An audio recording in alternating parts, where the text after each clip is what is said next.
Hi friends, welcome back English mystery YouTube channel. आज हम एक स्टोरी पढ़ने वाले हैं जिसका हम ग्रामर, वर्ड मीनिंग आदि को देखेंगे। तो चलिए कहानी को स्टार्ट करते हैं। The foolish crane and the mongoose. मूर्ख सारस और नेबला, इसका हेडलाइन है। There was a huge banyan tree. एक विशाल बरगद का पेड़ था। बिसाइड, कहाँ, के बगल में, इसका मतलब होता है के बगल में। अ लेक, लेक के बगल में क्या था? तो बरगद का पेड़। विच, जहाँ, नेस्टेड, घोंसला बनाए हुए था। अ नंबर ऑफ क्रेन्स, बहुत सारे सारस। ये इसका चित्र है।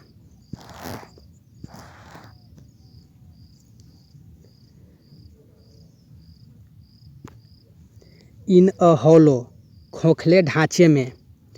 एट द फुट में, यानी कि जड़ के या सबसे निचले भाग में, सबसे निचले भाग के छेद में। ऑफ ट्री, किसके? तो पेड़ के। Lived a poisonous black snake, एक जहरीला सांप रहता था। लिव्ड मतलब रहता था। He used to climb up, वह ऊपर चढ़ता था। And eat the cranes youngs, वह सारस के बच्चों को खा जाता था। आफ्टर दे बेयर हैच्ड, जब वे अंडे से निकलते थे।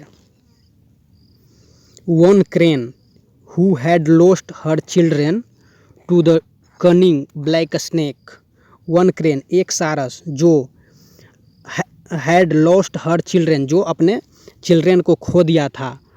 टू द कनिंग, धूर्त ब्लैक स्नेक, ब्लैक स्नेक के सामने वो अपने बच्चे को खो दिया था। स्टार्टेड वीपिंग, वह रो रहा था। On the bank of the lake, कहाँ पर? द लेक के किनारे पे वो रो रहा था। अ क्रेव, एक केकड़ा। हु वाज नियर बाय, जो उसके आसपास था, यानी नियर बाय मतलब आसपास। हर्ड, सुना, ये थर्ड फॉर्म है हर्ड। द क्रेन बीपिंग, मतलब कि क्रेन ने सुना कि सारस रो रहा है। एंड आस्क्ड, और पूछा। Why do you crying aunty, तुम क्यों रो रहे हो आंटी?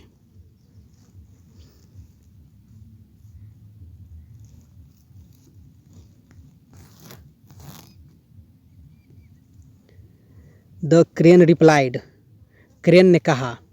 थर्ड फॉर्म है, यानी पास्ट इंडिफिनिट का सेंटेंस है। चूँकि परफेक्ट का रहता तो हैड यहाँ पे यूज होता, लेकिन यहाँ पे नहीं है, सेकेंड फॉर्म यूज हुआ है। यहाँ पे ये सेकेंड फॉर्म है V2। I am a unlucky mother, मैं एक दुर्भाग्यशाली माँ हूँ। ऑल ऑफ हुज चिल्ड्रेन, जिसका सभी बच्चे। हैव बीन ईटन, खाया जा चुका है। बाय द बिग्ड ब्लैक स्नेक, धूर्त स्नेक के द्वारा या सांप के द्वारा। हु, जो। लिव्स इन द हॉलो, जो छेद में रहता है। ऑफ द ट्री के छेद में रहता है। कौन? तो एक धूर्त स्नेक, जिसके द्वारा उसके बच्चे को खा जाया गया है। What ills can I do but beep, मैं क्या कर सकता हूँ रोने के सिवा। What ills can I do but beep. I would have killed the snake if I could, मैं मार देता किसको? तो सांप को, अगर मुझसे संभव होता। उस आई कुड मतलब कि मैं कर सकता। द क्रेव थॉट, क्रेव ने सोचा। फॉर अ वाइल, कुछ समय के लिए, यहाँ वाई कुछ समय के लिए। I have a device a plan, उसके पास एक उपाय है। To have the black snake killed, मारने के लिए। And have the cranes destroyed at the same time, उसके पास एक मतलब कि क्रेब को एक उपाय सूझा। स्नेक के अलावे क्रेन को मारने के लिए। हैव क्रेन्स डिस्ट्रॉयड, ये भी प्रजेंट परफेक्ट का सेंटेंस है। At the same time the cranes are our natural enemy, चूँकि क्रेन्स यानी सारस उसका प्राकृतिक इनेमी है यानी दुश्मन है। I will tell him half truth, मैं उसे बताऊंगा हाफ ट्रूथ यानी कि आधा आधा सच ही बताऊंगा। ये फ्यूचर इंडिफिनिट का टेंस है चूँकि यहाँ पर विल आया हुआ है। विल आया हुआ है। एंड हाफ लाइज, और यानी हाफ सच्चाई बताएगा और हाफ झूठ। टू माई एडवांटेज, मेरे फ़ायदे के लिए, यानी कि क्रेन के फ़ायदे के लिए वो आधा ही सच बताएगा आधा झूठ बताएगा।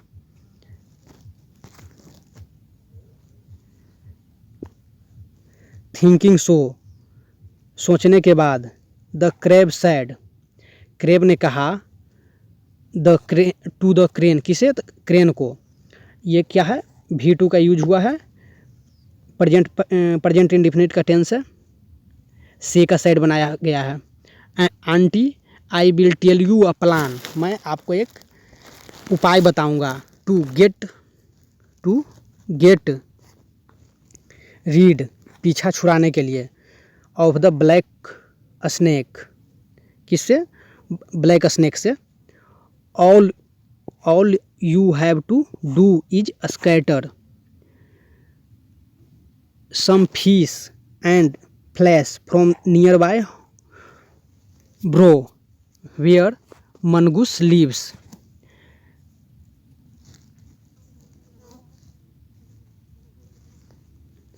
यहाँ पर हो जाएगा all you have to do, आप सबको करना होगा या स्कैटर बिखेरना होगा। some fish and flesh यानी मांस, फिश और मांस को बिखेरना होगा। कहाँ? फ्रॉम नियर बाय ब्रो, मांद से, मांद में। वेयर मनगूस लीव, जहाँ पर नेवला रहता है। टू द स्नेक्स हॉलो, कहाँ तक के? स्नेक के मांद तक के या छेद तक के। When the mongoose will come, जब मनगूस वापस आएगा। Come following the food and reach the snake's home, जब वो स्नेक के घर पर पहुँचेगा। He will certainly kill him, वो निश्चित ही मार देगा। किसे? तो स्नेक को। तो यहाँ पर वेन मतलब जब, मनगूस बिल का यूज हुआ है, प्रेजेंट इंडिफिनिट का टेंस है। कम फॉलोइंग मतलब पीछा करते हुए, फूड को पीछा करते हुए आएगा। And reach the snake's home, और स्नेक यानी सांप के घर पर वो पहुँचेगा। ही विल सर्टनली, वह निश्चित ही मार देगा। किसे? तो स्नेक को। द क्रेन एग्रीड, यानी सारस सहमत हो गया।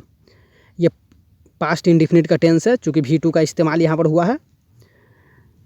एग्री का एग्रीड बनाया गया है। To the crane agree to do as the crab plan, जैसा क्रेन ने या केकरा ने प्लान बनाया था वैसा वो करने के लिए तैयार हो गया। एज एंटिसिपेटेड, जैसा अपेक्षित था। ये यहाँ पे V2 का इस्तेमाल हुआ है। एज एंटिसिपेटेड द मनगूस सो, सी का सो बना है, सेकेंड फॉर्म में पास्ट इंडिफिनिट का टेंस है। जैसा ही मनगूस सो द ब्लैक स्नेक, जैसे ही मनगूस ने यानी नेबला ने ब्लैक स्नेक को देखा। वाइल फॉलोइंग द ट्रेल, वो जो लाइन बनाया गया था मांस और मछली का, उसे फॉलो करते हुए जब गया और देखा। फॉलो द फूड चेन को पीछा करते हुए गया। दे हैड फाइट, उसने लड़ा। एंड मनगूस किल्ड द स्नेक, मनगूस ने स्नेक को मार दिया। यहाँ पे सेकेंड फॉर्म का इस्तेमाल हुआ है। किल का किल्ड बनाया गया है, तो यहाँ पे सेकेंड किल का किल्ड है। पास्ट इंडिफिनिट का टेंस हुआ।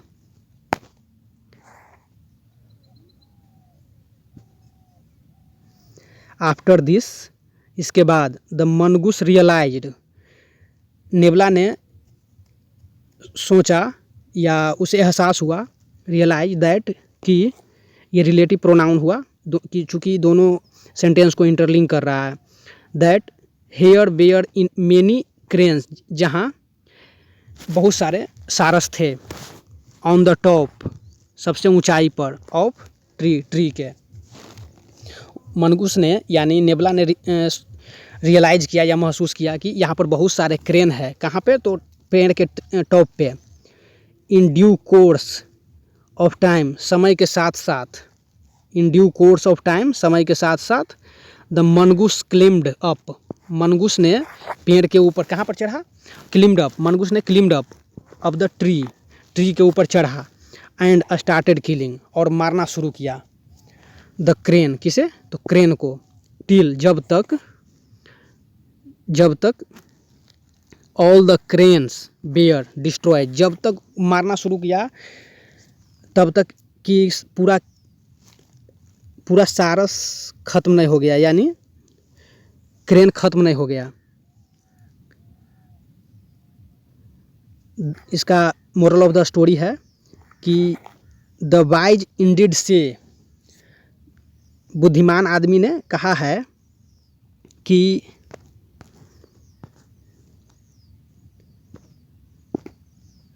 The solution of the problem का solution should not be worse, solution of the problem का solution should not be worse, खराब नहीं होना चाहिए। यहाँ शुड है यानी कि खराब नहीं होना, शुड नॉट यानी खराब नहीं होना चाहिए, चाहिए का सेंस दे रहा है। Then the problem itself, problem का सॉल्यूशन खुद प्रॉब्लम से खराब ज़्यादा नहीं होना चाहिए। दैट इज, यानी while trying to solve the problem, यानी वाइल जब ट्राइंग, जब आप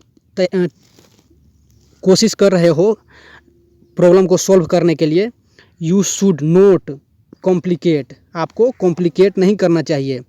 द प्रॉब्लम फर्दर, आगे प्रॉब्लम को कॉम्प्लिकेट नहीं करना चाहिए। तो ये रहा स्टोरी। थैंक यू, फिर मिलेंगे अगले वीडियो में।